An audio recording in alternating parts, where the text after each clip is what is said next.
Hey there, Okuma fans. It's Charlie with the Gossiger application staff. We're back with episode number 7 in the AOT series. Each time we've put out another video, we've taken our advanced One Touch programming software for the turning center one step forward. We started by configuring the parameters, and then we made some tools. And well, let's open up our program that we've been using all the time, our source code right there, and look at the tools that we've laid on, because that's where this really gets fun.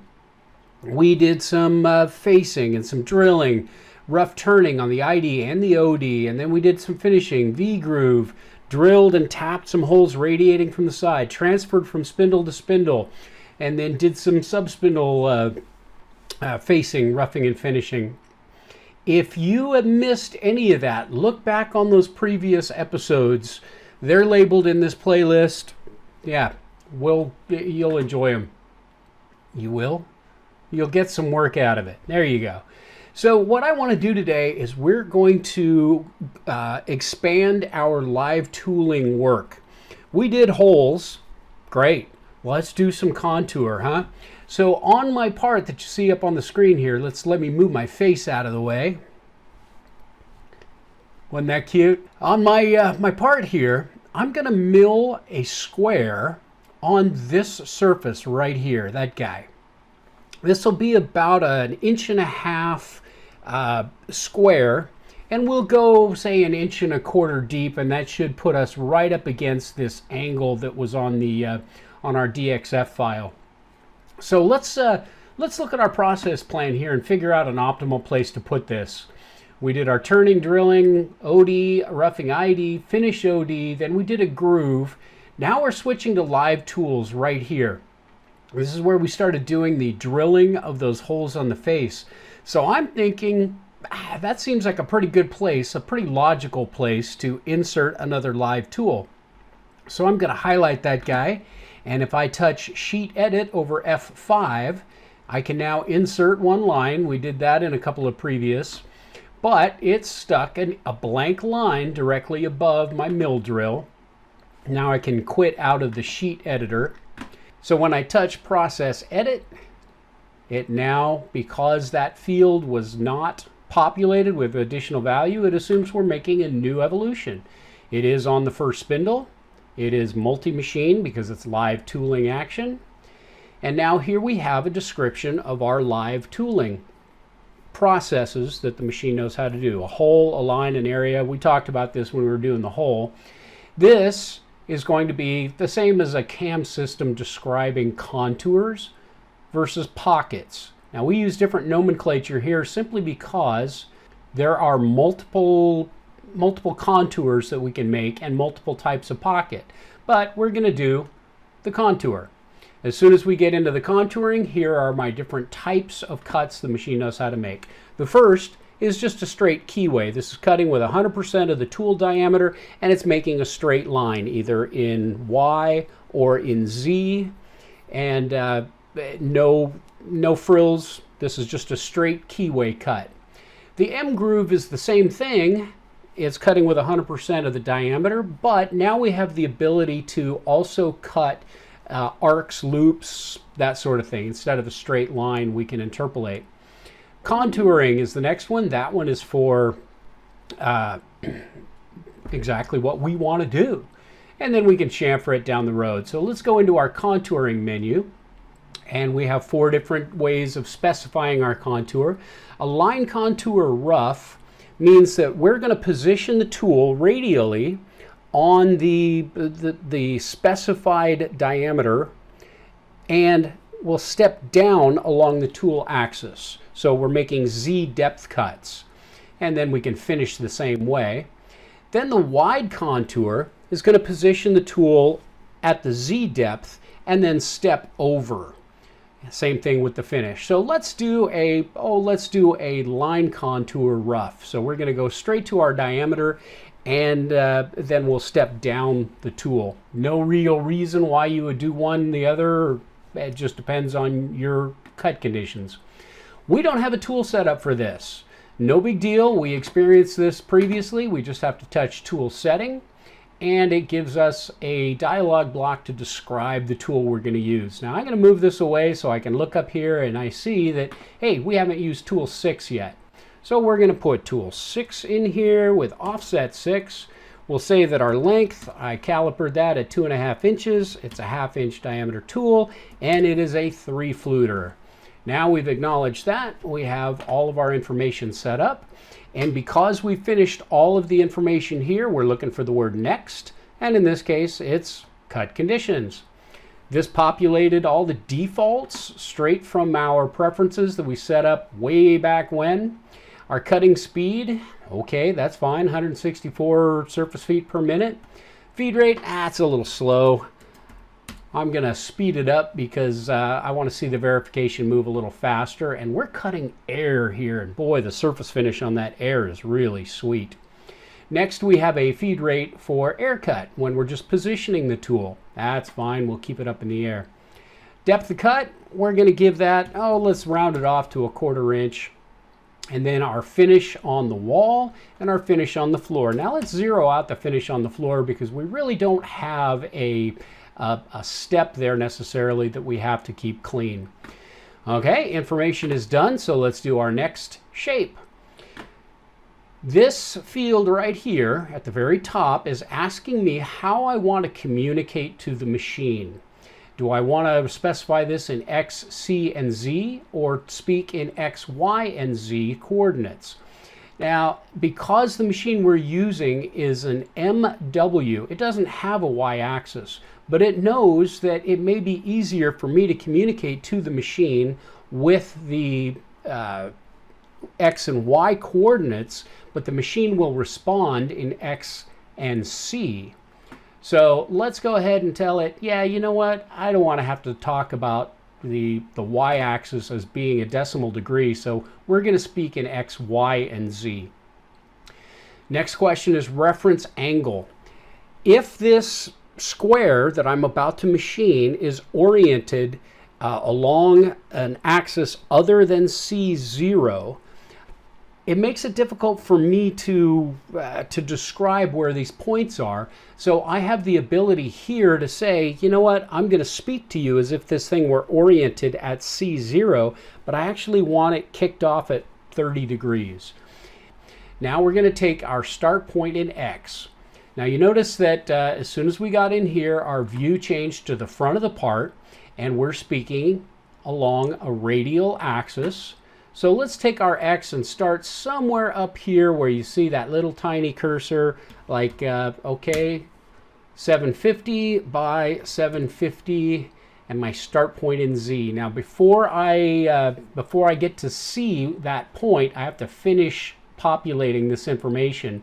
So the start point in Z, this one will screw with people because they think, well, I am starting at my depth, let's make that the full depth of the pocket. No. This has to be higher than my cutting end point because the tool needs to know where to retract. So let's say I'm going to go to minus 0.75 because that should be clear of the part, but my cutting end point where this tool will terminate is going to be minus 1.25, and that's going to put me all the way down to where that taper starts. And now my offset direction. Is this a climb cut, a conventional cut? I'm going to offset the tool to the right. Is that right? Yeah. Okay.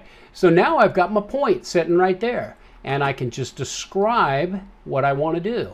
So I want to take this tool where it is now and come straight down, which is represented in this little feature right here, face. Bonk. Now notice that first question is, what speed do you want to go? I can select from the predefined feed rates, and X is grayed out because I told it I was going to make a vertical line, so it's automatically going to assume that my X is at 0.75, right where my first point was.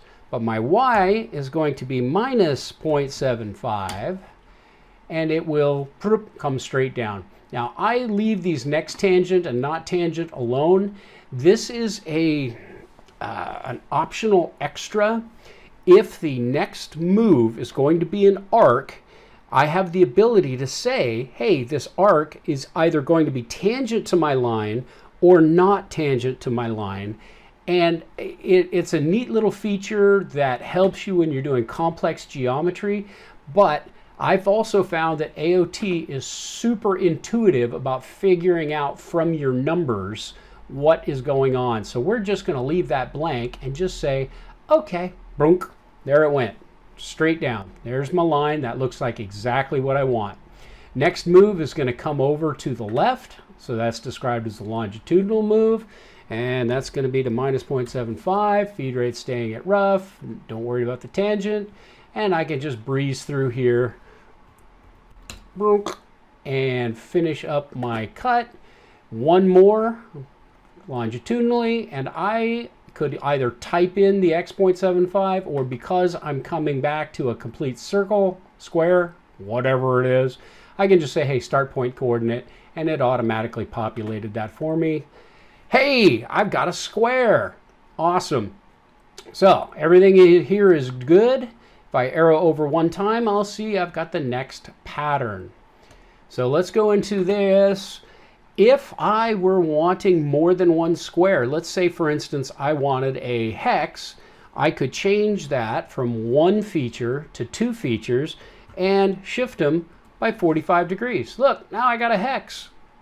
In my case, that's not what we're doing, so we're going to leave that alone. And next is toolpath, where I once again can describe where the tool changes. Points beforehand, where I can position the tool prior to the start of the cut. And I've got a next, approach, and escape. Boom. My lead in and lead out. Currently there's nothing here, so let's arc into that and tell it we're going to give it a half-inch radius, 45 degrees. I could give it an X and Y if I chose. I'm not really worried about it. We'll make this match. There we go. Now I've got a lead in and a lead out. Now you notice that my lead in is doing something funky. I kind of expected that to be arcing in the other direction. If I didn't know, what I had done wrong and I tried to put a minus in there, as I just did, it'd tell me, no sir, you cannot do that. So has anybody figured out exactly what it is I did wrong? Yeah. Let's go back and back and back and back. And you know what I did? One there. That was good. That was good. But this guy right here, edit that start point. Uh-oh. There we go. Next pattern, next toolpath. There we go. So I knew that didn't sound right when I said I was comping to the right. I should have been comping to the left. But hey, okay, now we're good to go. Everything's good. We say okay, and it has now taken our shape in place. Let's take a look at what it looks like. Process shape. Whoops, wrong one. Not process shape. That was editing what we had just done.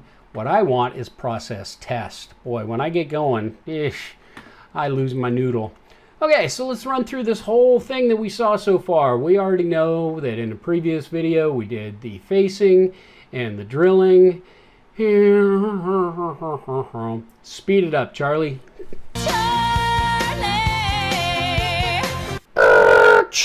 There we go. Now, here we go. Here's our cut. Look at this. Let's turn off our trace lines. We saw how to do that on a previous video. We just reached up and touched the trace button. And now we have our cut.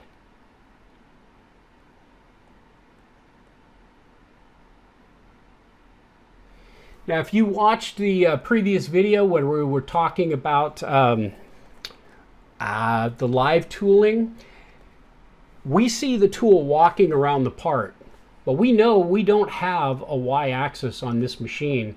So the graphics are showing us the tool walking around, but we know that when we get into the machine, we're going to see that the C is going to rotate.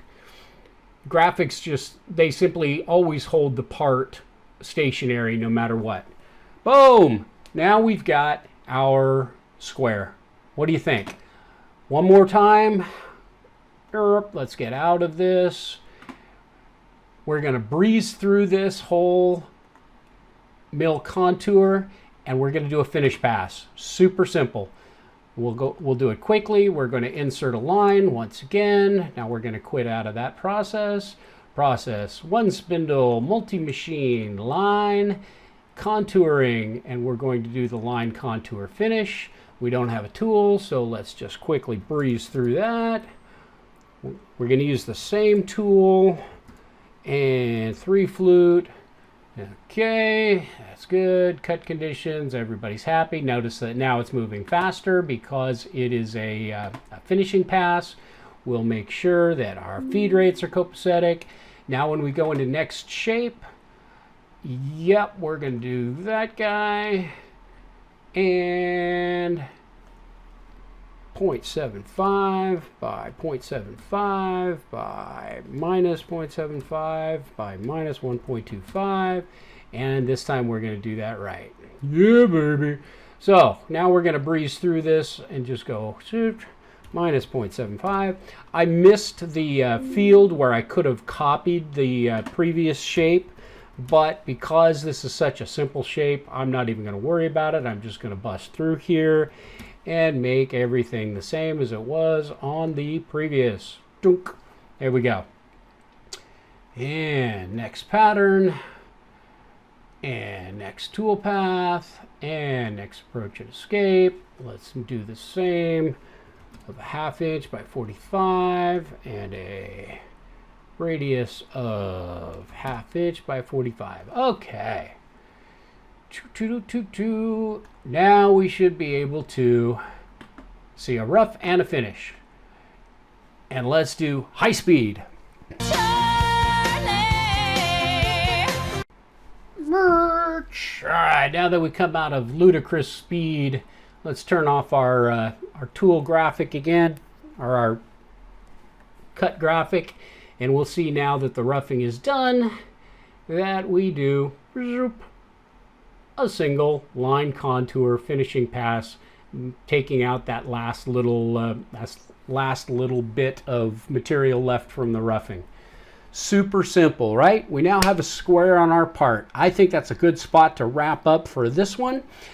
Feel free to leave in the comments any questions that you have, and make sure you subscribe so you see when the next video is coming out. We're going to do a pocket, but it's going to be on the opposite side of the part. So stay tuned for that one, and I hope to see you guys out in the field.